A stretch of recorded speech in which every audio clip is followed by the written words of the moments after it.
Yepe, parang kailan lang, oh. Kaya dati inalisan ko ng dahon tong mga to. Bali, kumbaga, kalbong-kalbo na siya that time ngayon. Ayan. Namumukadkad na sila. Ito, ang dami na naman nila. So, nakakatawa, no?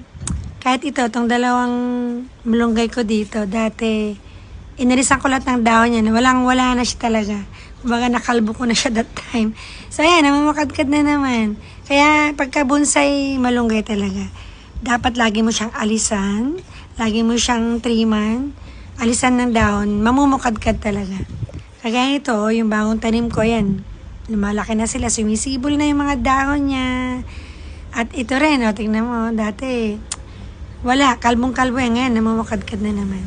Kukuha ko ng isang stem, yan yung aking gagawing malunggay tea. Yan, ganyan kadami, okay na yan. Kumbaga, marami na siyang may bibigay na benefits. Yan, nakakatuwa, no? Yan, salamat po. Sana gusto niyo yung aking quick video lang.